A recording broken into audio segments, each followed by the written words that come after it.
米其林3星法餐分子料理究竟是不是只是吃服务环境的坑？只是摆盘好看，味道却不如小餐馆。那我们今天就来看看值不值得吧。本人视频比较口语化，但是真实和有明确结论，希望大家喜欢。今天预约了安特卫普米其林3星法餐 Zelt， 预约难度比法国低，而且价格便宜一半。如果踩雷的话，亏不了多少；好吃的话，还可以再来。这种高档的餐厅，我也踩雷不少，被搞怕了。之前上海那个东京烧鸟仙人分店，每道菜都很难吃，很痛。花钱受罪，还熬时间，大家吃高档餐厅可以学我。选个最便宜的套餐试试水，惊艳的话还可以再来。这个价位只是好吃，不惊艳也没必要再来了。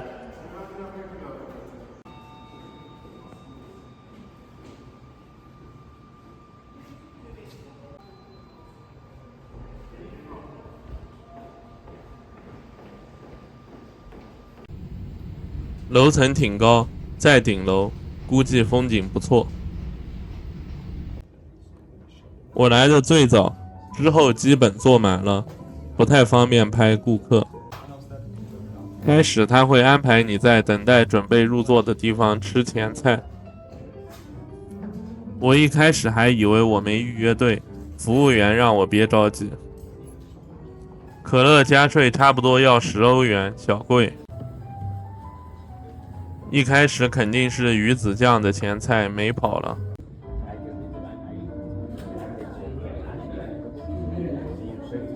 鱼子酱芝士蛋糕，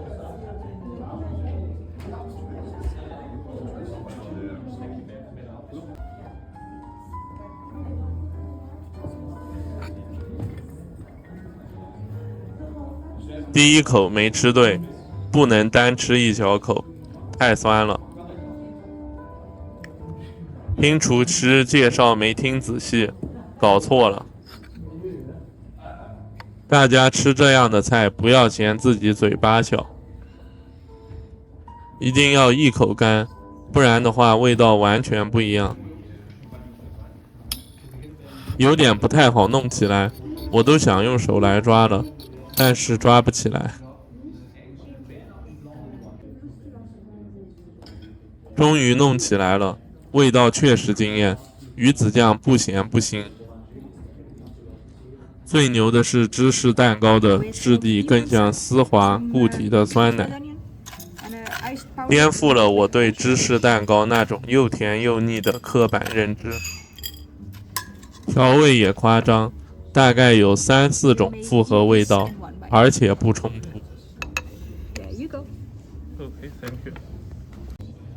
这道菜应该是有火腿蔬菜和上面的冰牛奶粒子，味道也很夸张，蔬菜脆甜带点酸味，生火腿没腥味。外面的皮特别脆，上面的牛奶很香，有点带冰的感觉。法餐的厉害之处就是复合口味，日料也只是单一口味。我来欧洲之前，觉得东京日料和新荣记应该是最厉害的了。但我之前吃了一个米其林3星大厨自己开的夫妻店，瞬间懂了法餐才是世界第一。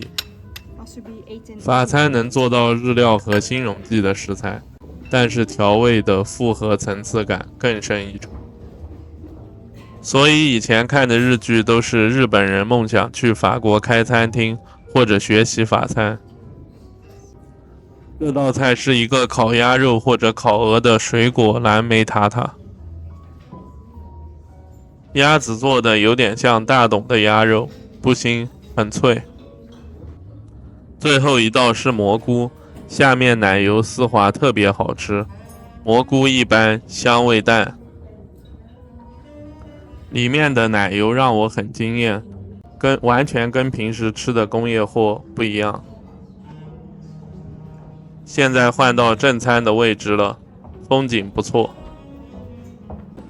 这个是今天的菜单，想了解的可以微信拍照翻译。第一道不是菜单上的，菜单上的还没开始。这是一个蔬菜的开胃前菜。这个蔬菜的摆盘确实挺好看的。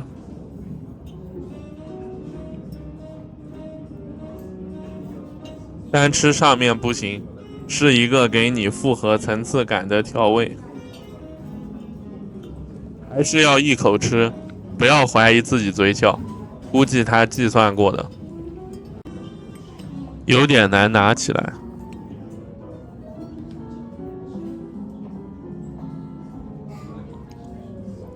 蔬菜口感很脆很新鲜，带点微酸，没抢味，可以。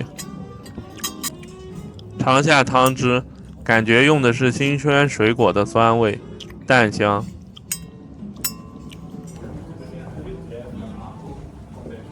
3种不同风味的餐前面包。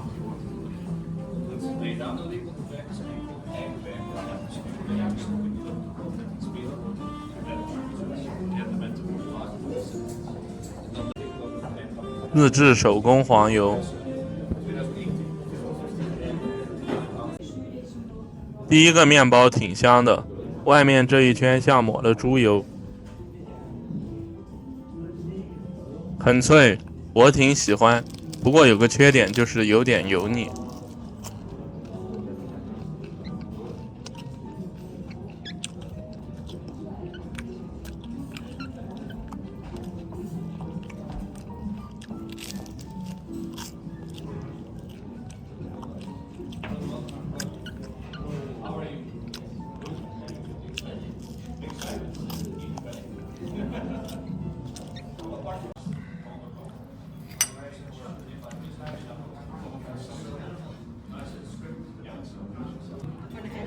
第二个面包质地味道比较像 Costco 的可颂，里面奶油用的很香，而且是现烤的，口感更紧实。还是有个小缺点，有点油腻。抹了点黄油，比较稀，但一看就是自己做的。黄油没什么拉垮的地方，但是不出彩。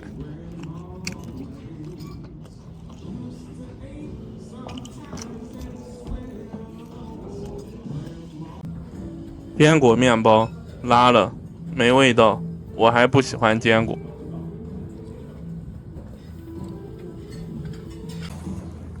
第一道主菜终于来了，是一道龙虾的料理。No。里面有奶油、豌豆、橄榄，带点酸味。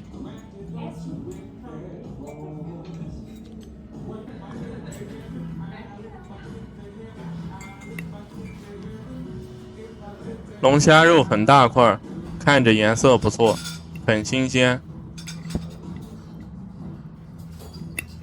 还是得整套一起吃，不然尝到的味道就不对了，肯定差点什么。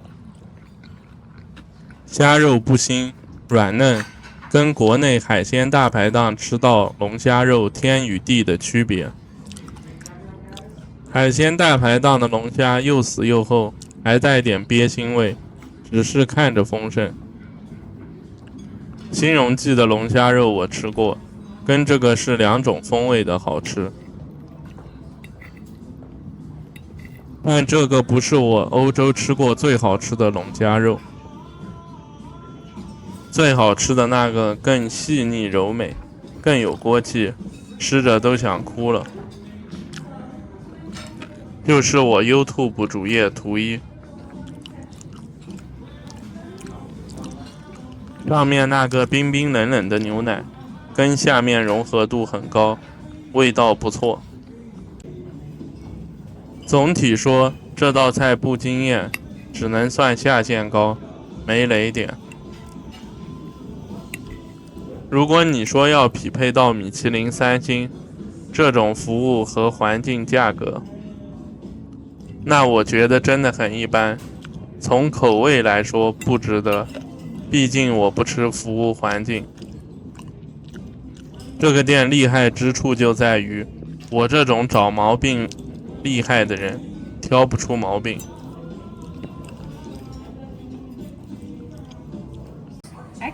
下一道菜是日本的湿鱼。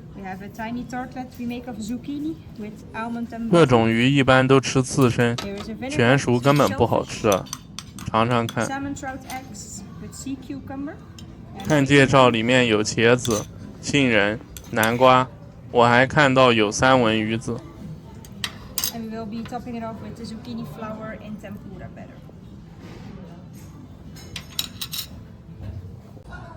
摆盘还是挺好看的，很丰富。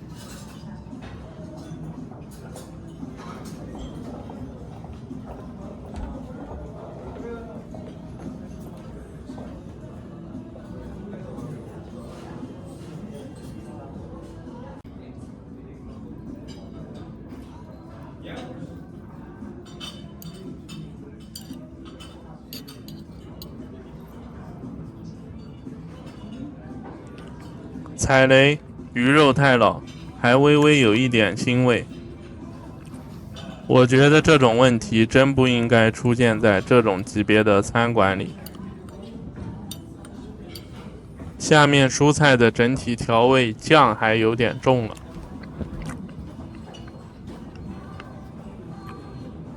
啥蔬菜我也没吃出来，口感是完全没吃过的，还行。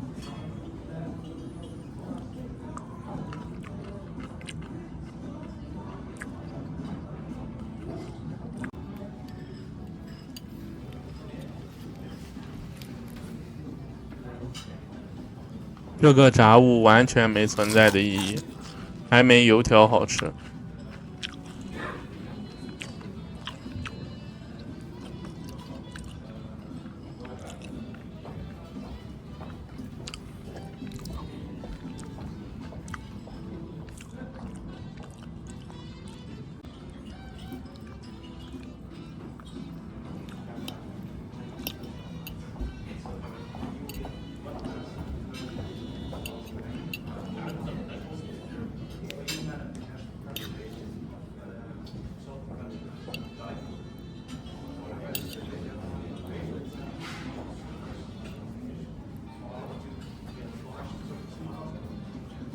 一大块鱼肉蘸满酱汁，还是有盖不住淡淡的腥味。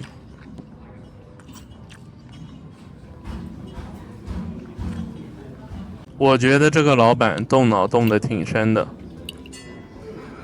首先，这个楼层、环境、视野、服务，一部分人印象就上来了。最主要的是，开始的几道前菜的小菜做得很好，很满意。谈不上特别惊艳，但绝对跟外面大货是个人都能品尝出来区别。给大部分人第一印象就特别好，所以后面就放松了警惕。我是一个不会把餐厅和自己绑定的人。一开始你做的不错，认可你了，你做差了，我照样说你差。与其固执保护之前的观点，不如更爱惜自己现在的羽毛。除非我特别想吃这个菜系，没选择了，那我能再吃。但你有的问题我也会说，因为我不会把看我评论的视频的观众当傻子。因为你看我的评论去吃了，与我描述的不符合，那我才是傻逼。我认可也不是认可一个餐馆的所有菜品，我的评价只是我吃过的菜品，点其他踩雷别怪我。所以这家店前面做的再好，这道菜完全不行，我也说。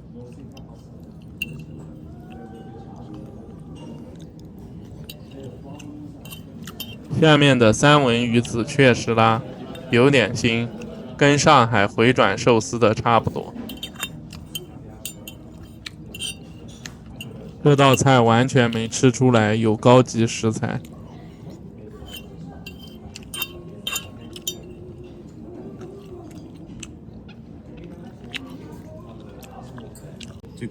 下一个是蝶鱼，超级大块。菜单上写有龙虾、柚子香醋、骨髓。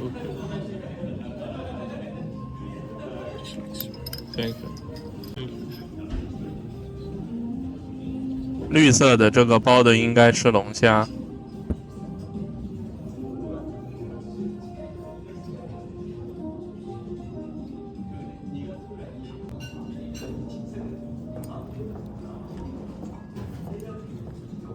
味道一般吧，有一点点淡淡的腥味。下面这个感觉有点像很淡的酱油。这道菜有点像粤菜，不像西餐，还是更喜欢欧洲冬天的鳕鱼。别鱼反正都有一点淡淡的腥味，不是很明显。我在另一家安特卫普米其林餐厅吃的蝶鱼更好，下个视频会做。吃到后面这道菜是真不好吃，但也不难吃，反正挑毛病也挑不出来。老板计算挺精妙的，如果按之前好印象加喝酒应酬，那可能吃不出来好坏。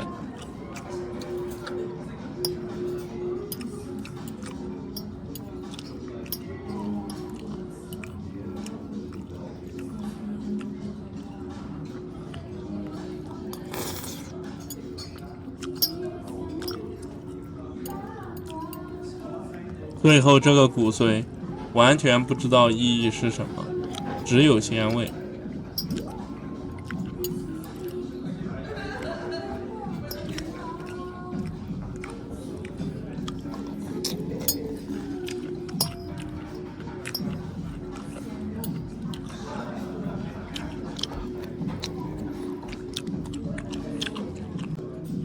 这个绿色的应该是龙虾饺子，像是粤菜。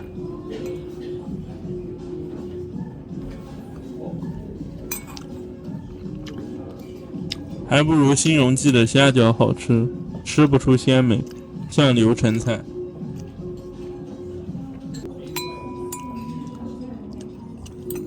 酱汁酸口，一般。旁边人多，主厨亲自服务，好像是一桌日本人。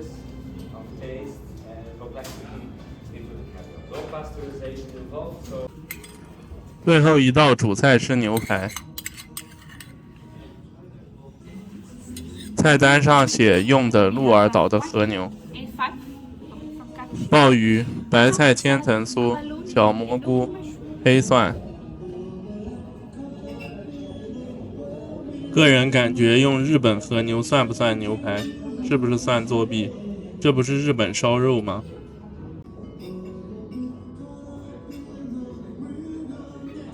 用的和牛还可以，虽然肥，但是不腻，而且没牛骚味，但是也没香味。没东京的好吃，而且也不够烫。对了，前面忘记说了，每一道主菜盘子都挺烫，有细节，只是菜不烫。给我2片日本烧肉，这也算牛排吗？感觉可能大部分欧洲人没吃过日本烤肉，欧洲这边好像也没有。味道咋说呢？挺一般，但是找不出它毛病，真厉害。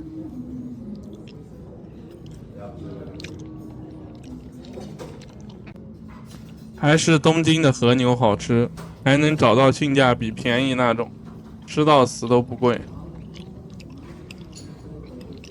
本条视频点赞过500，去东京性价比高的和牛拍视频。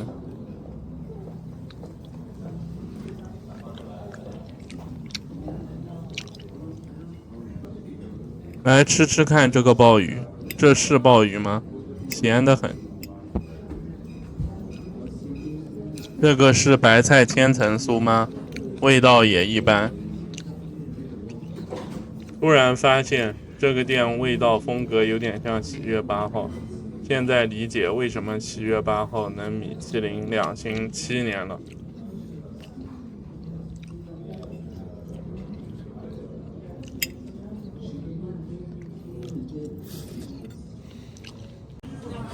接下来是奶酪合鸡，20欧元3片。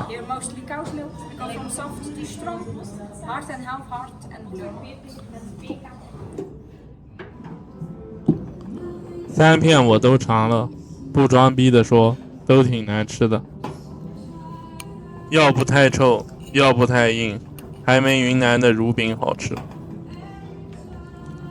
这道菜全部浪费，妥妥大冤种。这个是要加20欧元的。这个店属于高开低走，越吃越失望，但这样能骗过大部分人。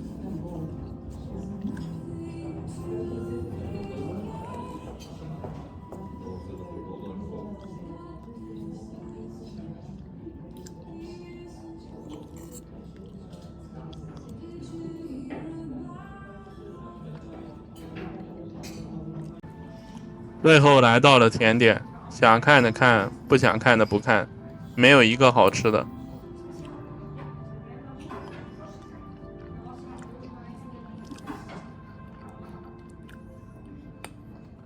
我真的懒得讲了，挺失望的。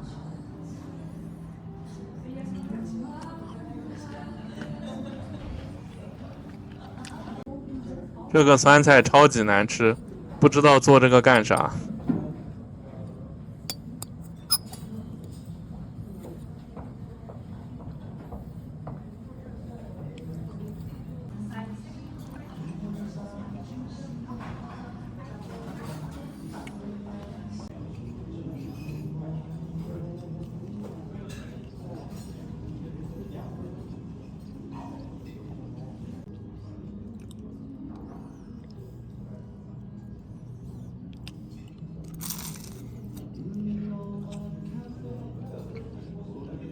这个面包就是一个可颂。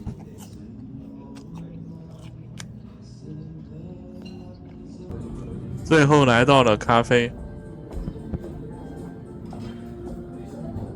咖啡其实也挺一般的，上海你随便去个什么有奶容大 T13都能一模一样。那说明上海平均咖啡水平还挺高的，只是我没喝出来什么特别好喝的点。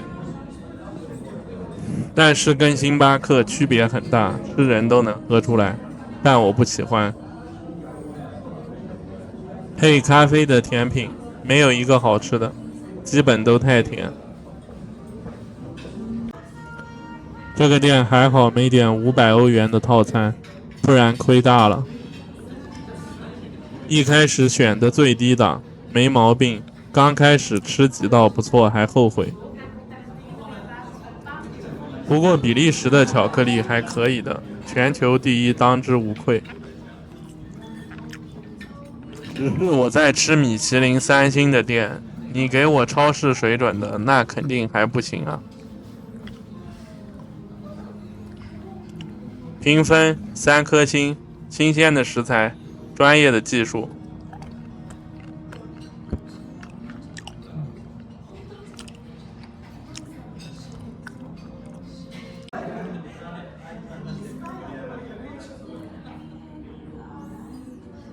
对于米其林3星法餐分子料理给这个评分很低，不难吃，所以我不会给差评。食材还是新鲜的，只是没吃到夸张的。食材最好的就是第一个鱼子酱了，真没腥味，也不咸。开始那几道调味、酱料、层次感还是很明显不错的。后面是真的拉垮。商务宴请或者不差钱的可以来，环境服务很夸张的好。